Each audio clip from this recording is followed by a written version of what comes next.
Bueno, el nervio óptico es como un cable que tiene muchas fibras, tiene alrededor de 1.200.000 fibras cada nervio óptico y está dividido en una parte anterior o papila óptica o disco óptico y por detrás de la lámina cribosa está el resto de las regiones del nervio óptico que constituyen lo que conocemos como parte retrovulvar del nervio. Cuando la diferencia acá es que el disco óptico no contiene mielina, mientras que la región retrovulvar sí. Y cuando hay una inflamación del nervio óptico, esa inflamación puede comprometer únicamente a la cabeza del nervio óptico, ahí hablamos de una papilitis, puede comprometer únicamente a la región retrovulvar del nervio, ahí hablamos de neuritis óptica retrovulvar, y también puede comprometer tanto a la cabeza del nervio óptico como a parte de la región retrovulvar. Cuando un paciente tiene una neuritis óptica va a tener distintos síntomas. La pérdida visual puede ser monocular o binocular y lo clásico es que sea de forma aguda o subaguda. En la gran mayoría de los pacientes es bastante común encontrar la presencia de dolor ocular que aumenta con los movimientos oculares, que suele presentarse poquito tiempo antes de la pérdida visual. Así que eso es algo que siempre tiene que interrogar a un paciente que consulta por una pérdida visual. Después el paciente puede notar un defecto del campo visual que puede ser variable. Lo más clásico de una neuritis óptica es que el paciente vea mal en el centro, pero técnicamente puede tener un defecto del campo visual de cualquier tipo. Después está el ojofeno, que es la percepción de fotopsias provocadas por los movimientos oculares. Y después también el paciente puede notar que ve distintos los colores. El interrogatorio es muy importante, como les dije recién, siempre tenemos que interrogar a ver si el paciente tuvo dolor ocular que aumentaba con los movimientos oculares.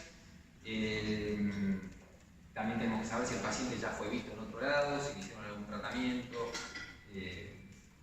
Después tenemos que, cuando hacemos el examen, la primera parte, como siempre, después del interrogatorio, es tomar la agudeza visual mejor corregida. Los que somos oftalmólogos lo hacemos digamos, lo refraccionamos al paciente, pero si no, tenemos la posibilidad de hacerlo con el nautilus. La visión de los colores es una parte muy importante que muchas veces en el examen oftalmológico básico no se hace y es muy importante, sobre todo en un paciente con sospecha de neuritis óptica. Lo que hacemos es básicamente mostrarle al paciente los distintos números de Nishihara y evaluamos cuántos números es capaz de identificar con cada ojo por separado. Este número 12 que ven acá es la primera placa de Nishihara, que el paciente con una agudeza visual de 1/10 o mejor debería ver ese número independientemente de que tenga alterada la visión de los colores.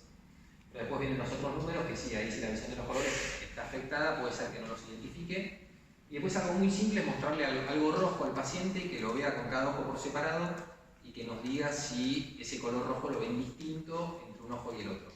Lo que típicamente pasa es que en una neuritis óptica el paciente va a notar el rojo menos rojo y lo va a ver más tirando al naranja, lo más clásico. A eso lo llamamos desaturación del color rojo. Y después un campo visual por confrontación, que también es otra parte del examen que muchas veces se pasa por alto y nos da muchísima información. Y siempre está bueno para cotejarlo con el campo visual computarizado que hacemos al paciente, que muchas veces está propenso a errores involuntarios, porque es un estudio que a muchos pacientes les cuesta. Entonces un buen campo visual cara a cara nos permite documentar si hay algún defecto, por lo menos grosero, del campo visual. Después algo que también nosotros siempre tenemos a mano es la grilla de Amsler, que nos da dos informaciones muy útiles. Una es un mini campo visual. Al paciente le ponemos el Amsler enfrente, le pedimos que mire el punto del centro con un ojo primero y después con el otro, y que nos informe cómo se ve la grilla mientras ve el punto central. Y si el paciente tiene algún defecto del campo visual, puede ser que ya aparezca ahí. Y también lo otro que es muy importante es que el paciente puede notar metamorfopsias, que siempre que el paciente tiene metamorfopsias, ¿en qué pensamos? En la mácula, ¿no? Sí. Entonces, si el paciente tiene metamorfopsias, ya sabemos que la mácula está comprometida, y si la mácula está comprometida pueden pasar dos cosas. Una, que el paciente no tenga una neuritis óptica y por ahí tenga algo, una colorretinopatía central serosa, que muchas veces se presenta de la misma manera. O puede pasar que el paciente tenga una inflamación del nervio óptico, pero que además la mácula esté comprometida, como por ejemplo una neuroretinitis. Entonces siempre el Amsler está bueno hacerlo. Y acá, no sé si va a funcionar, vamos a comprobar, es un video de cómo se ve un defecto pupilar aferente relativo. Cuando hacemos los reflejos pupilares, primero nos fijamos el reflejo fotomotor de cada ojo, que también responde la pupila a la luz cuando lo iluminamos. Y después hacemos lo que se llama iluminación alternante, que es, vamos iluminando una pupila primero y la otra después, ida y vuelta, buscando a ver si encontramos este signo, que es un signo muy simple, que en casos de compromiso unilateral del nervio óptico o bilateral asimétrico, nos va a marcar que ese nervio óptico está más comprometido. Vamos a ver si sale del video.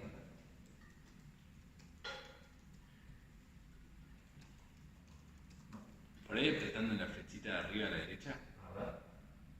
No. No, eso pasa.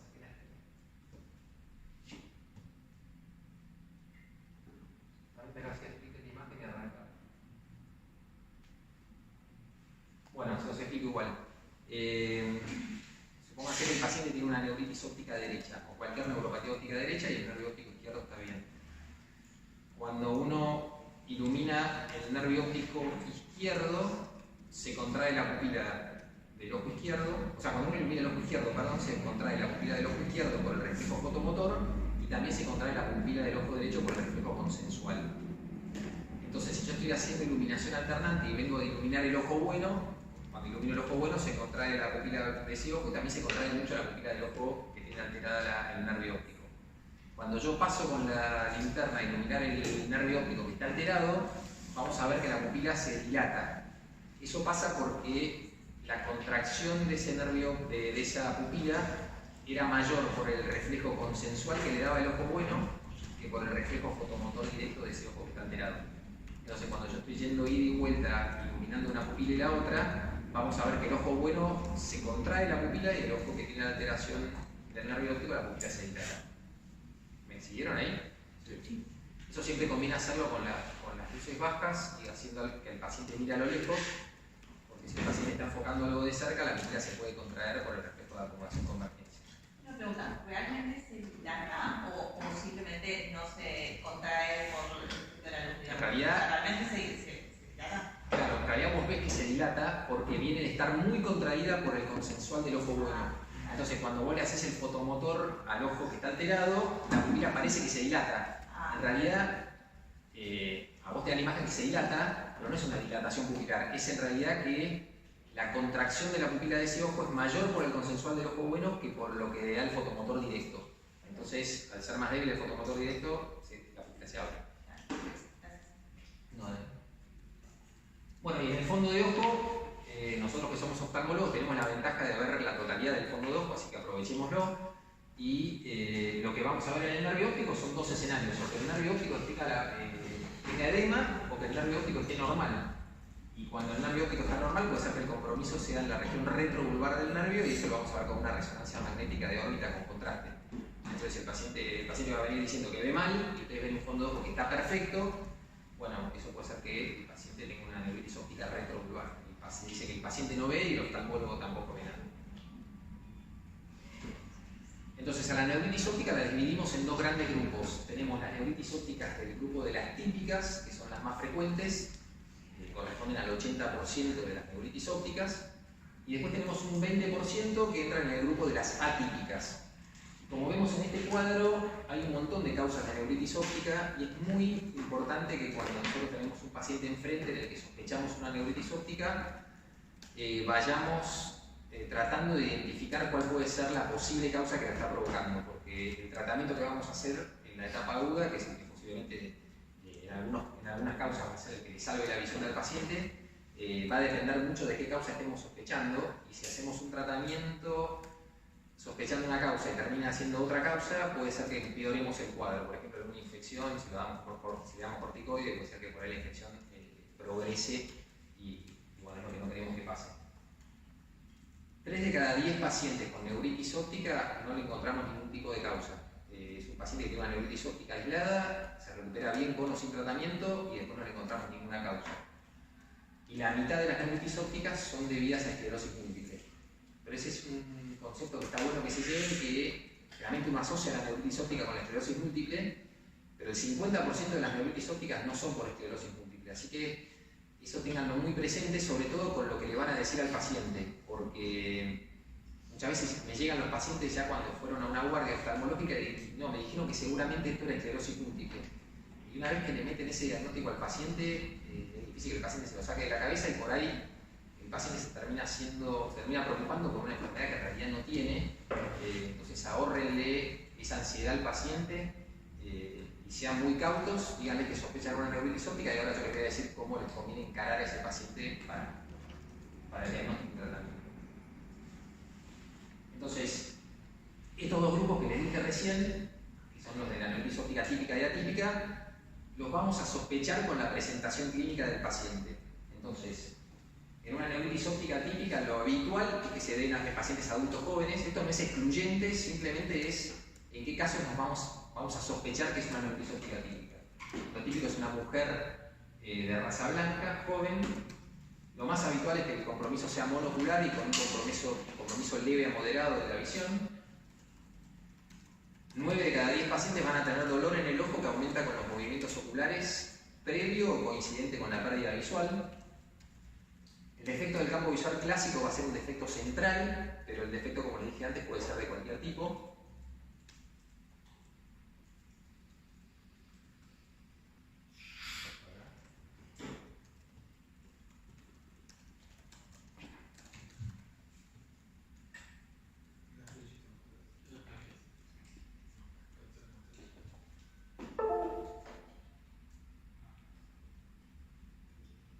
¿Y ahora? La otra vez que me pasó eso, 40 minutos. ¿40? A ver. No sé. Bueno. Era Bueno, solo- en el fondo de ojo, en una neuritis óptica típica, en 2/3 de los casos, el fondo de ojo va a ser normal. Vamos a ver un disco óptico de buen color y bordes netos, porque el compromiso va a ser retrovulvar, lo que les decía antes. Y en 1/3 de los casos, sí vamos a tener edema de disco óptico, que típicamente va a ser un edema leve y que no va a tener ni hemorragias peripapilares ni exudados. Lo clásico de una neuritis óptica de las típicas, que como les dije son el 80% de las neuritis ópticas, es que el paciente tenga una muy buena recuperación visual con e incluso sin tratamiento. ¿Cuándo vamos a sospechar que el paciente que tenemos enfrente puede tener una neuritis óptica atípica? Cuando no entre en la edad de la neuritis óptica típica, cuando no sea de raza blanca, cuando el compromiso sea bilateral simultáneo, cuando el paciente no tenga dolor o cuando al contrario el dolor sea muy intenso y dure más de 2 semanas, cuando la agudeza visual sea menor o igual a 20/200, cuando haya inflamación en cualquier parte del ojo, y algunos hallazgos del fondo de ojo también nos van a hacer sospechar que estamos ante una neuritis óptica atípica, por ejemplo un edema de disco óptico que sea severo, que tenga hemorragias peripapilares, o cuando vemos exudados en la mácula. Una pregunta. Sí. El dolor intenso, o sea, no sea ante ningún medicamento, o sea, con un ibuprofeno aplicado. No, generalmente puede no calmarle con ibuprofeno y si es un dolor que el paciente te lo transmite como bastante invalidante y ahí ya tenés que sospechar que por ahí es algo más que entra dentro de las causas de las atípicas. El dolor de un paciente con una neuritis óptica típica que dice sí, me duele un poco el ojo y sobre todo cuando lo muevo me duele un poco más, pero no es un paciente que viene agarrándose el ojo, que viene con mucho dolor. La neuritis óptica está muy relacionada a esclerosis múltiple, como vimos antes. Está visto que 2 de cada 10 pacientes con esclerosis múltiple van a debutar con una neuritis óptica como primera manifestación de su enfermedad. Y también está visto que como mínimo la mitad de los pacientes con esclerosis múltiple van a desarrollar una neuritis óptica en algún momento del curso de su enfermedad. Así que está visto que están muy relacionadas. Algunos conceptos que está bueno tener en esclerosis múltiple. El síndrome clínico aislado es un cuadro neurológico agudo donde sospechamos que hay una inflamación y que hay un compromiso desmielinizante y que tiene que durar como mínimo 24 horas en ausencia de fiebre o de infección. Ese primer síndrome clínico aislado neurológico puede ser que se autolimite y que el paciente después no desarrolle esclerosis múltiple, o puede ser el primer aviso de una esclerosis múltiple. La esclerosis múltiple tiene distintos tipos. La recurrente remitente es la más frecuente, donde el paciente tiene brotes de la enfermedad así agudos, como por ejemplo puede ser una neuritis óptica. Después puede haber una secundaria progresiva, una que era recurrente remitente y después se hizo secundaria progresiva, o puede ser que el paciente tenga una esclerosis múltiple que sea progresiva desde el inicio y que en vez de tener recaídas simplemente vaya sumando discapacidad de forma lenta independientemente de cuadros inflamatorios agudos. El síndrome radiológico aislado son aquellos pacientes que no tuvieron un cuadro clínico sospechoso de un evento neurológico inflamatorio, pero que la resonancia magnética mostró lesiones clásicas. Prender el aire, si es posible. Ya seríamos como un incidente. Va. Él está también. Sí, no sé cómo se aprende esto. Así que sí, bueno, el síndrome radiológico aislado es eso, lesiones de esclerosis múltiple típicas, pero el paciente nunca tuvo el más mínimo síntoma neurológico. Después tenemos los conceptos de diseminación en espacio, diseminación en tiempo. Diseminación en espacio es cuando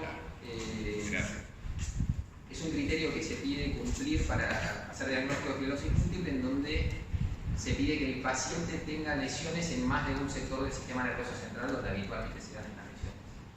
Diseminación en tiempo pide que el paciente tenga lesiones en distintos momentos.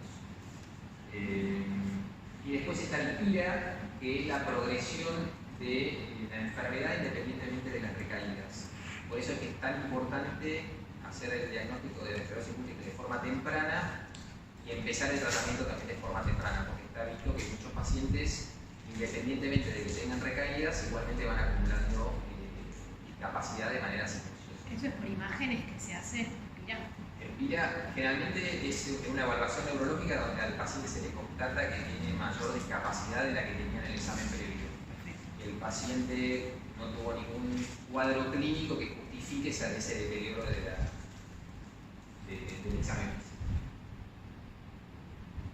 El diagnóstico de esclerosis múltiple lo hacen los neurólogos. Acá nosotros nuestra tarea como oftalmólogos es diagnosticar la neuritis óptica, pero después la causa de esa neuritis óptica, si es por una causa inflamatoria del sistema nervioso central, es tarea del neurólogo establecer si es por una esclerosis múltiple u otra patología similar. Para hacer el diagnóstico usan el criterio de McDonald, que fue quien encabezó este criterio hasta que falleció. El criterio que estaba hasta hace poco era el del 2017, pero ahora en 2024 salió la nueva revisión. Este criterio se revisa cada tanto para tratar de que el diagnóstico sea más certero y que también el diagnóstico se haga de forma más temprana. Y ahora en el 2024, que les voy a mostrar en un ratito, hay una novedad muy importante que es la inclusión del nervio óptico, que hasta este momento no estaba. Entonces, hasta el 2017, el criterio diagnóstico de McDonald para poder hacer diagnóstico de esclerosis múltiple, los neurólogos se basaban en la presencia de lesiones de aspecto desmielizante en la resonancia magnética. Estas lesiones tenían ciertas características, en general eran de forma ovoide y de por lo menos 3 milímetros de diámetro, y se ubicaban típicamente en algunas regiones puntuales. Una de esas regiones es la región periventricular, con los clásicos dedos de Dawson. Después están las lesiones supracorticales o corticales. Después están las lesiones infratentoriales, después cerebelo o tronco del encéfalo. Y también en la médula espinal, donde lo clásico en esclerosis múltiple es que aparezcan lesiones en la región cervical y que sean lesiones cortas en el óculo. Hace poco, en el año 2023, se reunieron de vuelta, ya sin McDonald, que había fallecido, pero se reunieron otros neurólogos expertos para revisar el criterio de McDonald y hacer esta nueva revisión. Y en esa reunión que tuvieron en 2023 se postuló incorporar al nervio óptico dentro del criterio diagnóstico, que tenía lógica porque, como vimos antes, la neuritis óptica está muy relacionada con la esclerosis múltiple. Entonces, era raro que no se incorpore la presencia de una neuritis óptica como para que contribuya al diagnóstico más temprano. Entonces, lo que se propuso ahí fue incorporar al nervio óptico como quinta región topográfica a estas 4 que les acabo de mostrar. Se estableció que la diseminación en tiempo ya no era necesaria para hacer el diagnóstico. Se postuló la aparición de nuevos biomarcadores, que también eso nos toca a nosotros porque se incorpora al OCT y al potencial visual evocado. Y también se posibilitó que en un síndrome radiológico aislado se pueda ya hacer diagnóstico de esclerosis múltiple sin requerir que el paciente tenga un cuadro clínico neurológico inflamatorio, que antes sí era necesario. Entonces acá salió ya este artículo que se lo recomiendo para leer, para que estén al tanto, porque ahora esto sí nos involucra de forma directa. Y los nuevos biomarcadores que se incorporan son algunos marcadores de resonancia magnética, que son el signo de la vena central. Lo que se ve en la resonancia magnética es que las lesiones, las placas desmineralizantes de la esclerosis múltiple se suelen producir alrededor de una vénula. Y en la resonancia magnética, en muchas de esas lesiones desmineralizantes, se puede ver el trayecto de la vena central justo en el medio de esa placa. Y la presencia de ese signo aumenta la especificidad diagnóstica. Entonces, eso también se lo va a incorporar. Y después también hay unas lesiones que se llaman lesiones en anillo paramagnético, que lo que es microglía activada, y esas lesiones van a ver un anillo intenso en T2 típicamente, alrededor de una lesión desmineralizante, y lo que implica es inflamación de bajo grado activo. Son lesiones crónicas activas. Después se incorporan también las cadenas kappa livianas, que son complementarias a las bandas oligoclonales, que son lo que clásicamente se buscaba en el líquido cefalorraquídeo en un paciente con sospecha de esclerosis múltiple. Y lo que nos concierne a nosotros son la incorporación del OCT, en donde un daño del nervio óptico evidenciado en el OCT sin una mejor causa que lo explique podía ser incorporado al criterio diagnóstico, y también un potencial visual evocado alterado. Entonces ahora el diagrama quedaría así: tenemos las 4 regiones anatómicas de antes, pero ahora incorporamos al nervio óptico, y también tenemos estos 2 biomarcadores del signo de la vena central y de las lesiones en anillo paramagnético, que también aumentan la posibilidad de hacer el diagnóstico más temprano. Para poder hacer diagnóstico de esclerosis múltiple se pide que por lo menos haya 2 regiones. Esa diseminación en espacio que yo les decía era que el criterio pide que haya 2 regiones distintas del sistema nervioso central que tengan lesiones típicas para poder hacer el diagnóstico. Y diseminación en tiempo, lo que les decía antes, lesiones en distintos momentos, que puede ser en una resonancia tener lesiones que capten o no capten con contraste, o tener lesiones en 2 resonancias. Pero bueno, la diseminación en tiempo ya ahora se dejó de lado. Entonces, con respecto al sistema visual que se recomienda ahora en el criterio diagnóstico, que el nervio óptico puede servir como quinta región tomográfica para demostrar esta diseminación en espacio, siempre y cuando no exista una mejor explicación para esa lesión del nervio óptico. Y la resonancia magnética tiene que mostrar, en caso de ver lesiones del nervio óptico, que esas lesiones tienen que ser cortas, o sea que tienen que comprometer a menos de la mitad del nervio óptico en su extensión. El potencial visual evocado del OCT también tiene que estar alterado sin haber una mejor explicación para esa alteración. Y acá nos detalla en el artículo cuáles son los criterios para considerar que un OCT o que un potencial visual evocado está alterado. Y sobre todo pide establecer qué criterio tenemos que usar para determinar que un ojo está alterado con respecto al otro, qué diferencia interocular hay de afinamiento de capa de fibras en el OCT de capa de fibras en el complejo celular ganglionar, y cuán alterado tiene que estar el potencial visual evocado en un ojo o comparando un ojo con el otro. Entonces, hasta ahí esclerosis múltiple, que como vimos es la causa más frecuente. La neuromielitis óptica es una de las causas de las neuritis ópticas atípicas y es la más importante porque es la que puede dejar mayor secuela en el paciente. Y si no la diagnosticamos rápido, no la tratamos rápido, es la que más riesgo tiene para la visión del paciente. Este cuadro es otro de los cuadros inflamatorios del sistema nervioso central. Fue descrita por primera vez por De Vick y su discípulo Volta ya a fines de 1800, donde ellos describieron a un paciente que tenía una neuritis óptica bilateral y que al mismo tiempo tenía una mielitis transversa, por eso el nombre de neuromielitis óptica. Al principio se pensó que este cuadro comprometía únicamente al nervio óptico y a la médula espinal, pero después con el tiempo se vio que en realidad es un cuadro de un espectro mucho más amplio y que incluso involucra otras regiones del sistema nervioso central y que puede incluso no comprometer al nervio óptico y a la médula espinal y comprometer únicamente estas otras regiones. Al principio se pensó que el cuadro era monofásico, pero después el tiempo se encargó de mostrar que el cuadro era recurrente y que cada ataque de la enfermedad va sumándole discapacidad al paciente. Por eso es muy importante diagnosticarla. La parte más importante del conocimiento de la enfermedad se produjo en el año 2004 cuando la doctora Lennon y sus colaboradores de la Clínica Mayo presentaron este anticuerpo antiecuaporina 4 o anticuerpo anti-NMO. Es un anticuerpo que cruza la barrera hematoencefálica y se une a la proteína acuaporina 4 que se ubica en los pies de los artrocitos. Y esa reacción antígeno-anticuerpo genera toda una cascada inflamatoria que genera un daño muy importante. Este anticuerpo se vio que tenía un rol patogénico, pero además se podía dosar en sangre y era un muy buen biomarcador como para poder hacer el diagnóstico de la enfermedad. El criterio diagnóstico con el que nos basamos actualmente para neuromielitis óptica es el del 2015. En este criterio diagnóstico, unos expertos establecieron 6 características clínicas como asociadas a la enfermedad, donde la neuritis óptica, la neuritis transversa y el síndrome del área postrema son las 3 más características. Para poder hacer diagnóstico de neuromielitis óptica necesitamos una de estas 6 manifestaciones clínicas y la presencia del anticuerpo anticuaporina 4 positivo en sangre.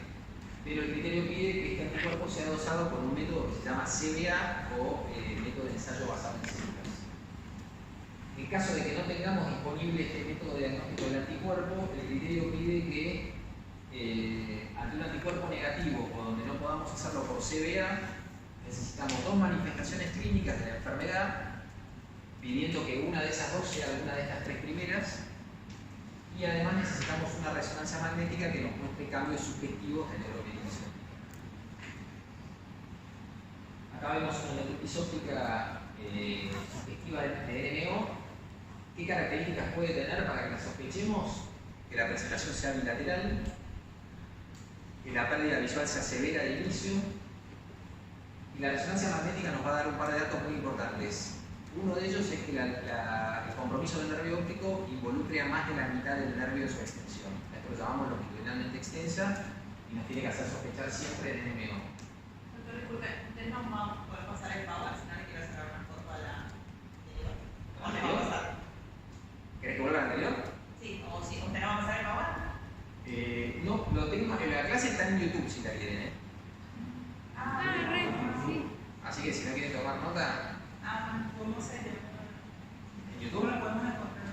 busquen neuritis óptica atípica de Sociedad Peruana de Oftalmología. Sociedad de Oftalmología de Perú. Es la misma clase que estoy dando ahora. Así que se lo pueden ver. Bueno, entonces... y otra cosa más importante también es el compromiso del quiasma óptico. Si un paciente tiene una quiasmitis, eso es neuromielitis óptica hasta que se demuestre lo contrario. Es muy raro que esto sea por esclerosis múltiple. O cuando la región posterior del nervio es comprometida también. Entonces acá vemos lesiones típicas de neuromielitis óptica. Vemos un compromiso longitudinalmente extenso en la región más posterior del nervio óptico. Vemos una inflamación del quiasma. Vemos una mielitis transversa longitudinalmente extensa, que así se la llama cuando abarca a 3 o más vértebras en longitud. Y acá tenemos una lesión en la región posterior del bulbo raquídeo, que esto se lo llama el área postrema, que se manifiesta clínicamente con vómitos o con hipo que no responde al tratamiento. El 80% de los pacientes con neuromielitis óptica tienen este anticuerpo anticuaporina 4 positivo, el resto los puede tener negativo, pero igual no incluye el criterio diagnóstico. El ensayo basado en células es el método diagnóstico por elección para dosar el anticuerpo. Y la neuromielitis óptica tiene como característica que es muy habitual que tenga alguna otra enfermedad autoinmune asociada, siendo el lupus la más frecuente. Es muy importante hacer el diagnóstico de la neuromielitis óptica porque estas medicaciones que se usan habitualmente en esclerosis múltiple se vieron que empeoran el curso de una NMO. Entonces, por eso les decía que es muy importante que se haga claramente el diagnóstico de cuál es la patología de base que está generando esa neuritis óptica, porque el tratamiento va a ser distinto en la etapa aguda y también en la etapa crónica. La enfermedad inflamatoria del sistema nervioso central, que también puede dar neuritis óptica y que es más novedosa, es el MOGAD, o enfermedad por anticuerpo anti-MOG. Esta patología es más reciente. El MOG es una proteína que se ubica en la mielina y en los oligodendrocitos, y esta reacción antígeno-anticuerpo también genera distintos cuadros inflamatorios. El fenotipo de presentación del MOGAD es incluso más extenso que el de la NMO. y la neuritis óptica es la manifestación más frecuente. El ADEM también en la población pediátrica es muy frecuente que sea por MOGAD, y es una patología que puede ser, a diferencia de la NMO que es clásicamente recurrente, el MOGAD en la mitad de los casos va a ser monofásico y en la otra mitad va a ser recurrente. ¿Cuándo vamos a sospechar que un paciente puede tener una neuritis óptica por MOGAD? Cuando también la presentación sea bilateral, cuando la pérdida visual sea severa como la NMO, y acá hay una distinción con respecto a la NMO, y es que el edema de disco óptico es muy frecuente en la neuritis óptica por MOGAD. Incluso el 80% de los pacientes con una neuritis óptica por MOGAD tienen edema de disco óptico, que muchas veces va a ser un edema severo con hemorragias peripapilares. Lo clásico también es que además del edema tiene un compromiso retrovulvar anterior del nervio. Que la neuritis óptica sea longitudinalmente extensa también nos va a hacer pensar en MOGAD. Y acá hay otro hallazgo que es muy importante, que es la presencia de realce perinervio óptico. Eso también está presente, no en todos los pacientes, pero de estar presente siempre nos tiene que hacer pensar en MOGAD. Y suele tener una muy buena respuesta al corticoide, incluso mejor de la que tienen los pacientes con neuritis óptica en el primer pulso de corticoide. Obviamente hay un subgrupo de pacientes que tiene una mala evolución y que tiene una evolución más parecida a la de la neuritis óptica, pero en general la mayoría de los casos responden muy bien al corticoide. Tenemos por suerte también un criterio diagnóstico para MOGAD que salió hace poquito, en el año 2023, que si también lo pueden ver. Entonces tenemos tres enfermedades inflamatorias del sistema nervioso central: la esclerosis múltiple, la neuromielitis óptica y el MOGAD.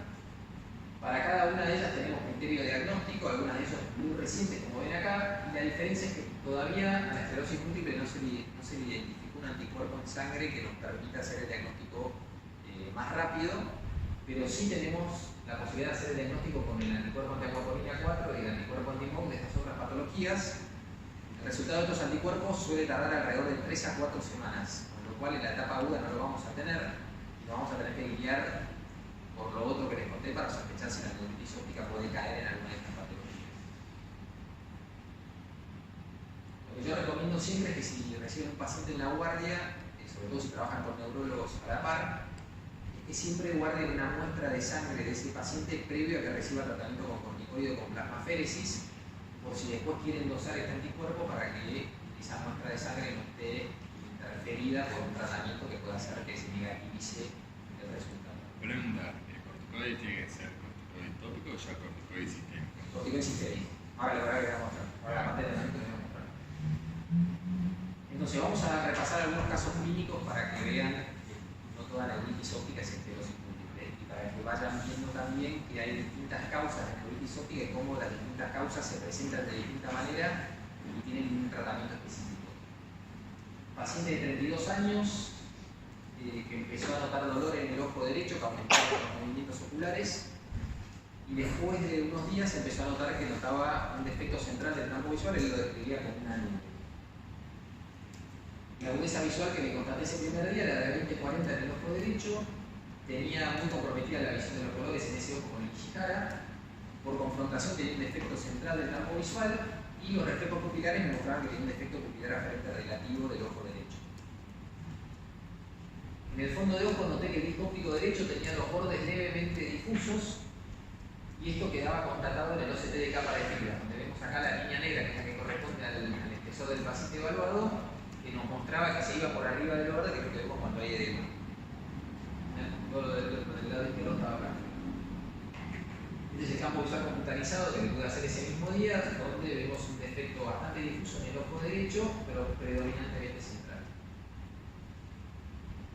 Le pedí al paciente, lo derivé para que lo vean con resonancia magnética de órbita y cerebro con y sin contraste, y la resonancia magnética mostró un compromiso de la región retrovulvar del nervio óptico derecho, ven que se prende un poco más ahí, y mostró esta imagen acá perioventricular de aspecto desmielizante.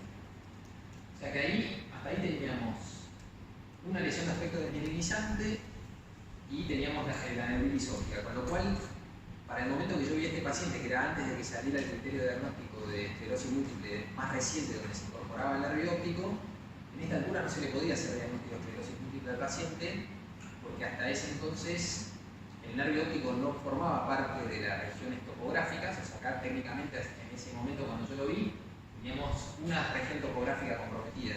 Como les dije, para que se cumpla la diseminación en espacio necesitamos dos. Hoy con la incorporación del nervio óptico ya este paciente ya podía tener diagnóstico de esclerosis múltiple.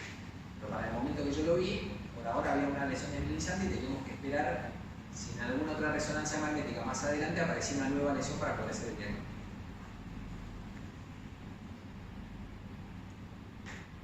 Al paciente se le indicó tratamiento con corticoide endovenoso con una dosis de metilprednisolona 1 gramo al día durante 3 días. El paciente tuvo una muy buena recuperación funcional, recuperó perfecto el examen funcional visual. Y cuando lo vi al paciente 4 meses después del episodio agudo, noté que el nervio óptico quedó un poco más pálido en la región temporal, que es lo clásico de ver en una neuritis óptica por esclerosis múltiple. Realmente cuando vemos al paciente a los 3-4 meses, vemos que la parte temporal del mismo está un poco más pálida, eso es lo más habitual. Y el OCT de capa de fibra nos mostraba el afinamiento también en la región peripapilar temporal. El paciente tuvo una nueva resonancia tiempo después, que además de esa lesión periventricular inicial, mostró una lesión en esta región supracortical. Y ahí recién se le hizo el diagnóstico de esclerosis múltiple. Y ahí empezó con un tratamiento inmunomodulador para controlar la enfermedad. Pero tuvo que esperar a esta segunda resonancia para que se le pueda hacer el diagnóstico. Ahora, con el criterio diagnóstico actual, lo hubiésemos hecho antes, si el paciente hubiese empezado su tratamiento para la esclerosis múltiple unos meses antes y no hubiese estado esos meses sin tratamiento con el riesgo de incorporar esa capacidad siguiente que pueden incorporar algunos pacientes. Por eso es tan importante. Caso número 2. Hombre de 33 años, empezó con dolor de cabeza y visión borrosa en su ojo derecho. Lo vieron y le diagnosticaron un edema bilateral de papila. Le hicieron una resonancia de órbita y cerebro con contraste que no mostró alteraciones. Con la sospecha de una neuritis óptica, de una papilitis bilateral, le dieron corticoide endovenoso durante 5 días. El paciente anduvo bien al principio, pero después de unos días empezó a ver peor, incluso peor de lo que había visto al principio del cuadro. Cuando yo lo veo después de aquel tratamiento, tenía una huesa visual de 2 décimas en el ojo derecho, con mucho compromiso de la visión de los colores. Tenía un defecto seco central del ojo derecho, que es cuando está la parte central y hacia la mancha ciega comprometidos. No había defecto ocular frente relativo, y acá hay un dato muy importante. Cuando lo vi en la lámpara hendidura, el ojo derecho tenía precipitados queráticos finos y tenía tinta que estaba anterior. Y como les dije, cualquier inflamación en cualquier sector del ojo tiene que hacer sospechar que esto es algo abnormal. Y cuando hice el fondo de ojo me encontré con esto. ¿Qué notan ahí? Foco de retinitis. Exactamente, tiene una retinitis que compromete todo el ecuador del ojo. Esto no es lo que uno esperaría para una neuritis óptica típica. O sea que ya sabíamos que esto es algo atípico. Y acá el OCT nos da un dato muy importante también. El OCT de capa de fibras nos muestra que había edema en los 2 ojos, al cual habíamos dicho cuando le habían hecho el fondo de ojo, pero el OCT de mácula nos da un dato muy importante. Fíjense estos engrosamientos a nivel del epitelio pigmentario. Fíjense que falta la capa elipsoide, no se ve bien, es la de los fotorreceptores, y estos engrosamientos nodulares del epitelio pigmentario es lo que vemos en un cuadro que se llama corioretinopatía placoide posterior. ¿En qué patología lo vemos? ¿Dónde? Sí, exactamente. Entonces acá el OCT de mácula ya nos permite orientarnos hacia cuál es la sospecha diagnóstica. Entonces, con esta sospecha de sífilis, se le dio penicilina endovenosa al paciente y mejoró muchísimo. Fíjense que la retinitis se le fue, el edema empezó a bajar y acá se le fueron esos engrosamientos del epitelio pigmentario y ya empezó a aparecer la capa de fotorreceptores. Y al paciente se le diagnosticó HIV además. Caso 3. Mujer de 32 años, también dolor en el ojo derecho, defecto seco central del campo visual de ese ojo y de vuelta, resonancia de órbita y cerebro con contraste sin alteración. El examen me mostró una huesa visual de 5 décimas en el ojo derecho, la visión de los colores estaba bien, pero cuando le mostré el Amster tenía metamorfopsias en el ojo derecho, o sea, de vuelta, atípico para una neuritis óptica de la ¿no? No había defecto ocular frente relativo.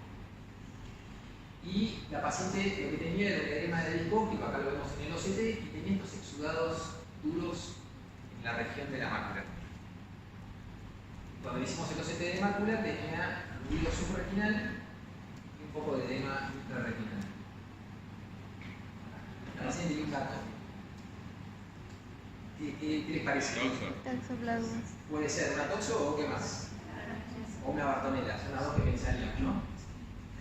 No teníamos un claro foco de retinitis, con lo cual la bartonella por ahí era una de las que más sospechábamos. La paciente tenía una enfermedad por arañazo de gato, era una bartonella cancerae, y cuando se le dio tratamiento correspondiente antibiótico, la paciente tuvo mucho mejor. Hombre de 60 años consultó por miodesopsias en el ojo izquierdo, acompañado de un defecto seco central del campo visual de ese ojo. De vuelta, resonancia de órbita y cerebro con contraste sin alteración. El examen, bueno, el paciente tiene una miopía del ojo derecho, pero en el ojo comprometido tenía 20-60. La visión de los colores es difícil porque era daltónico, así que no lo teníamos acá, no lo perdíamos. Y no había defecto pupilar aferente relativo. Y cuando le vi el fondo de ojo, ¿qué ven ahí? A ver. Un edema de papila severo. Sí, ¿y qué más? Acá está la papila y acá al lado tiene un foco amarillento, ¿no? Contiguo a la papila. Como un granuloma. ¿Cómo? ¿Cómo qué? Como un granuloma. Sí, que es un foco amarillento de retinitis al lado del nervio óptico. Y, digamos, la imagen del fondo de ojo costaba verla porque el litro estaba un poco turbio. Correcto. Entonces teníamos vitreitis, tenemos un foco de retinitis contiguo al lado del óptico. Entonces, cuando tenemos un foco de retinitis con vitreitis y con turbio, con el vitro opaco, ¿qué piensan primero? En una toxo. Sí. Bueno, ¿qué pasa si tiene una toxo? Tiene un defecto seco central del campo visual también. El OCT me mostraba de vuelta edema de disco óptico y la mácula también estaba comprometida. No, digamos, esto tampoco lo deberíamos ver en una neuritis óptica. Bueno, el paciente efectivamente tiene una toxo, fue tratado para la toxo y respondió muy bien. Así como se fue acomodando la mácula, el edema del nervio óptico y un poco de retinitis ya desapareció. O sea, este paciente yo le doy corticoide endovenoso, lo prendo fuego. Caso 5. Mujer de 37 años, defecto central del campo visual del ojo izquierdo, había consultado, le habían visto un fondo de ojo normal y por sospecha de una neuritis óptica retrovulvar le dieron corticoide endovenoso. La paciente no notó mejoría y cuando la interrogué me dijo un dato clave, me dijo que notaba con ese ojo la imagen deformada y de menor tamaño. Ahí, ¿qué les hace pensar? Un paciente dice que ve deformado y que... Exactamente. Entonces esta paciente yo ya sabía, con ese dato del interrogatorio, yo ya sabía que la mácula estaba comprometida. Entonces o era una neuroretinitis o era algo puramente de mácula y no era una neuritis óptica.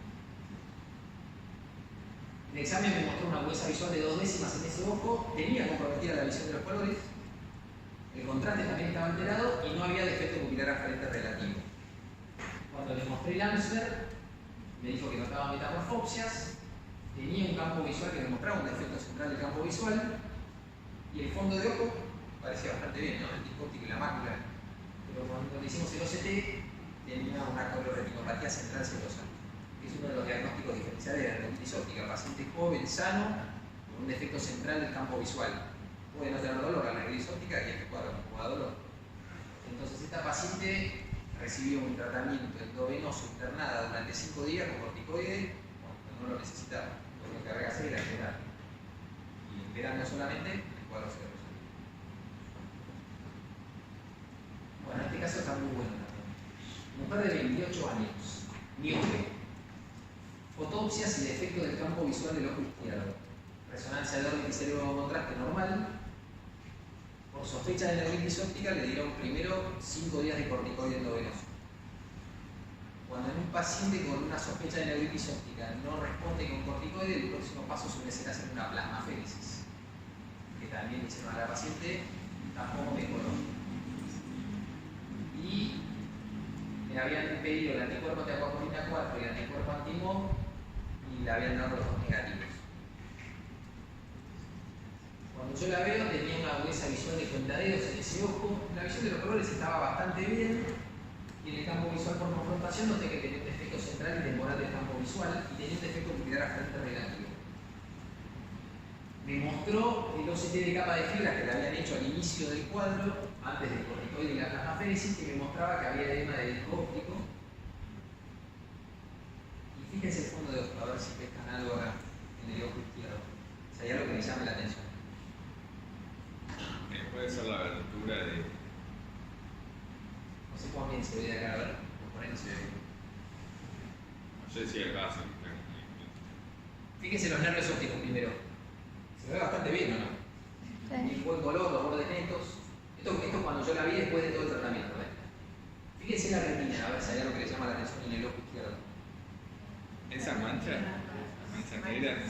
No, esa línea de arriba de esa. Fíjense acá, bueno, no sé si se ve. Fíjense estos poquitos. Ah, bueno, me vino bien ahí. Fíjense los poquitos de la retina. Tiene unos poquitos blanquecitos, amarillitos. Fíjense que lo tienen en este ojo y en el otro no. Oroiditis. Bueno, ahí vamos. Este es el campo visual de la paciente, fíjense el defecto temporal del ojo izquierdo. Y acá el OCT de vuelta me muestra que todavía queda un poquito de edema y fíjense la mácula de un ojo y del otro. Si le llama la atención algo de la mácula del ojo izquierdo, lo que les parezca, tiene cualquier cosa acá en el ojo. Parece que está un poco torcida. La capa elipsoide está Exacto. continuada. Está atenuada y continuada la capa elipsoide del ojo izquierdo. Bueno, le hice una retinografía con filtro de autofluorescencia con esos poquitos blanquecinos que le había visto en el fondo de ojo. ¿Y qué ven acá?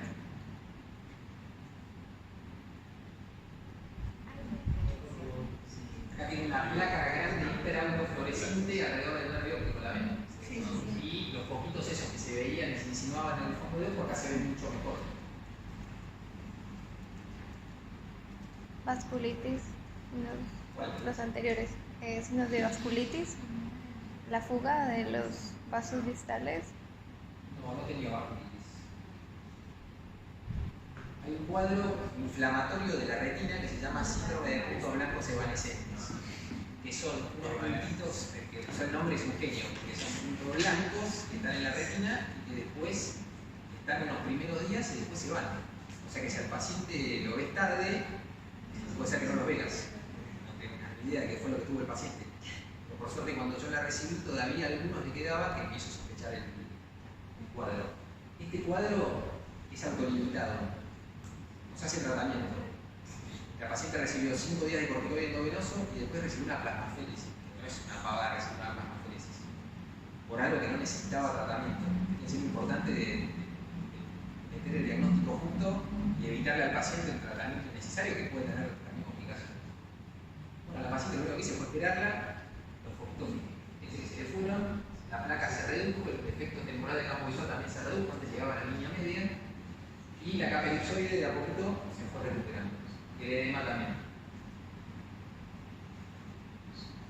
Entonces, me faltó la diapositiva, me mezclaron las charlas. Bueno, igual ahora se lo digo oral.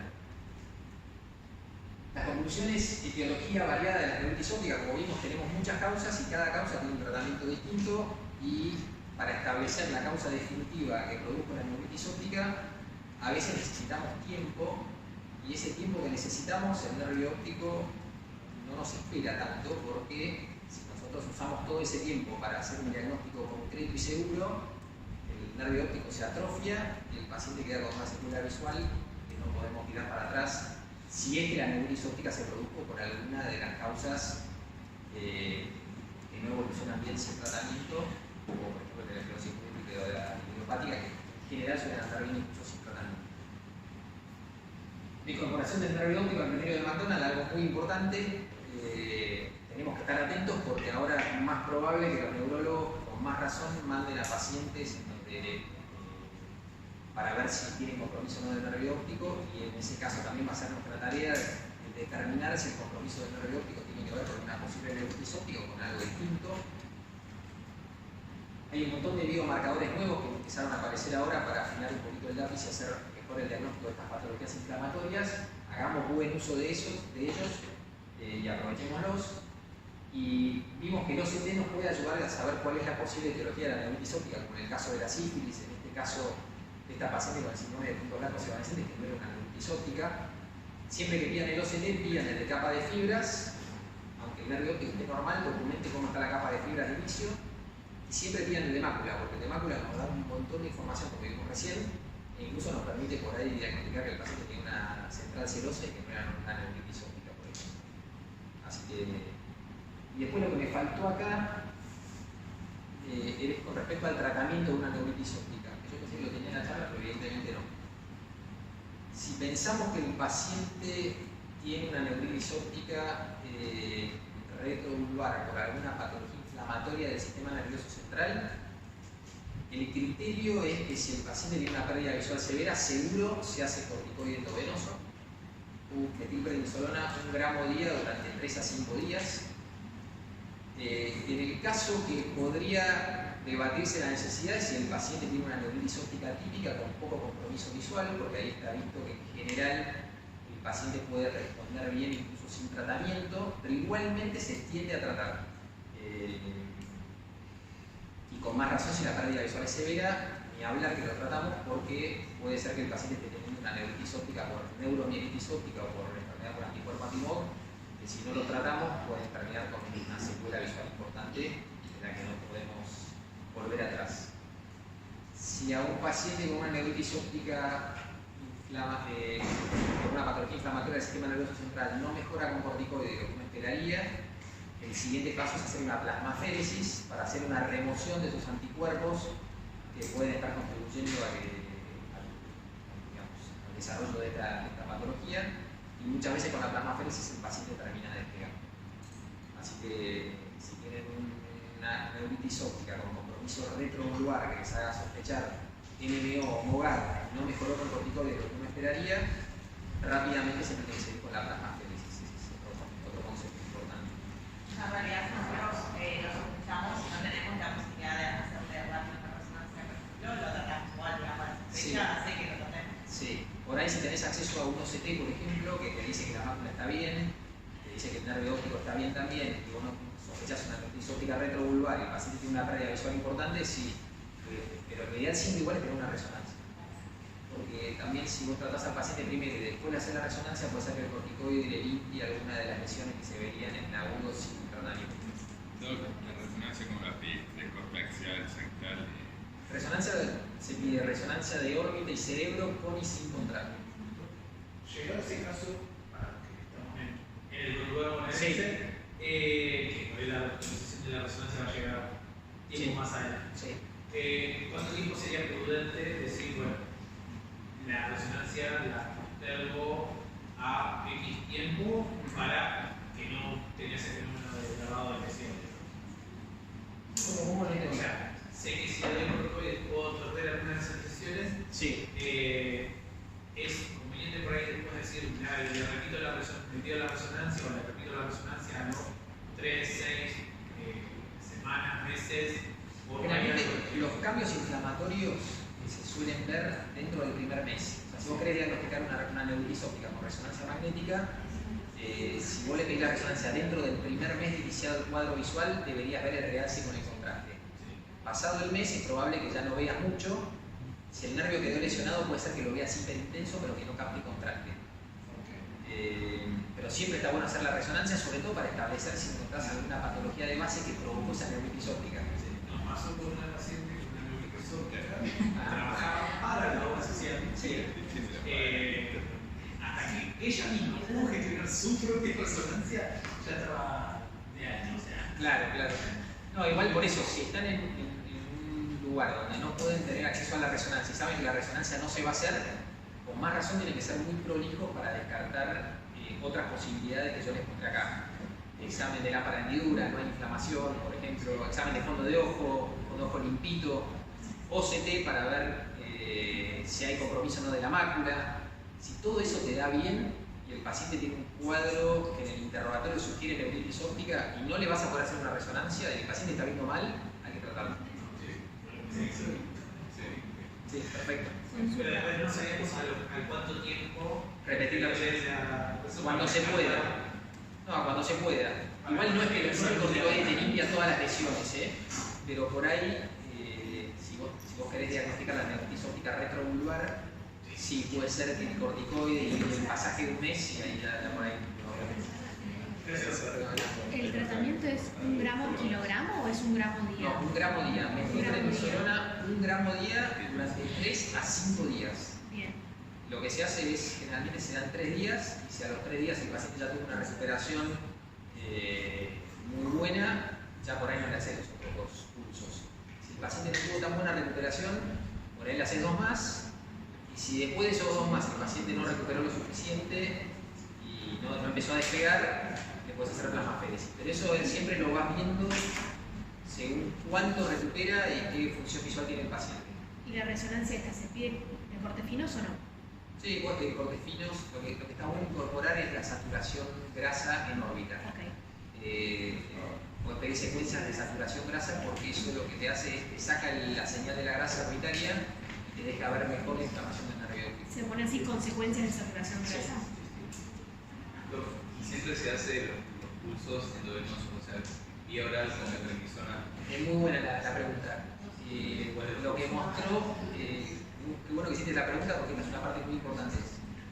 Hay un estudio que se hizo en el año 1991 que es el ONTT, que evaluó distintos tratamientos para pacientes con neuritis ópticas típicas. Entonces dividió a los pacientes en 3 grandes grupos. A unos pacientes no les dio tratamiento, a otros pacientes le dieron corticoide oral con una dosis de 1 miligramo kilo día, 60 miligramos día por ejemplo, y a otros se les dio corticoide endovenoso con esta dosis de methylprednisolona 1 gramo día durante 3 días seguido de corticoide oral. Y lo que se vio en ese estudio es que todos eran pacientes de neuritis óptica típica. Se vio que los 3 casos, los 3 grupos evolucionaron a largo plazo con agudezas visuales muy similares. Pero también un dato muy importante que mostró es que aquellos que habían recibido corticoide oral con una dosis de 1 miligramo kilo día tenían alta tasa de recurrencia, mayor recurrencia que los pacientes que habían sido tratados con endovenoso o sin corticoide. Con lo cual el concepto es que si la neuritis óptica es típica, entre no darle corticoide y darle 1 miligramo kilo, no le den nada. Siempre que sea típica y que el compromiso no sea severo. Digamos, si el compromiso es severo y vos todavía no sabés si es típica o atípica o es una NMO o lo que fuera, siempre corticoide endovenoso. Pero hay algunos que postulan usar corticoide oral con una dosis equiparable a la endovenosa. Eso implica tomar una buena cantidad de pastillas, que a mí por lo menos me resulta poco práctico. A mí me parece mucho más práctico que el paciente se interne, recibe el corticoide endovenoso y chao, a que esté tomando muchas pastillas. Creo que la dosis es 1250 miligramos, pero para llegar a eso hay que tomar un montón de pastillas. Pregunta, si no se diera el tratamiento al paciente, según este estudio, estaban después con una agudeza visual similar. Sí. Pero la bilateralidad no era más si no le das nada. No podría, no, si uno no le da tratamiento, no puede ser que se manifieste de forma bilateral. No, de hecho, típicamente la neuritis óptica típica es unilateral. Es rarísimo que sea unilateral. Puede pasar, pero es muy, muy raro. Si el paciente se presenta con una neuritis óptica bilateral simultánea, tenés que pensar más en NMO o en MO. Pero de vuelta, en NMO y en MO es muy común también que sea unilateral. Con lo cual, que sea unilateral no es que decís, si es unilateral es esclerosis múltiple, y si es bilateral es NMO mogal. Todas pueden ser todo. Eso es lo que tiene de interesante por un lado y de complejo por otro, es que las 3 patologías se pueden superponer, sobre todo la de NMO y el MOGAD. De hecho, si vos sospechás NMO, pedís anticuerpos para NMO y MOGAD, pedís los dos, no pedís para NMO solo, porque se superponen tanto que siempre se estudian las dos. Y en una neuritis óptica por NMO o por MOGAD es más probable que termines con plasmaféresis que en una neuritis óptica por esclerosis. Sí. Hay que diagnosticar rápido y tratar rápido. No hay que dudar, porque el nervio óptico, una vez que se atrofia, la chao.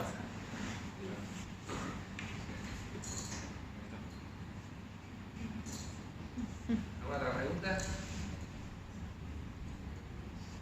No. ¿Vieron pacientes con neuritis ópticas? ¿Y cómo los manejan?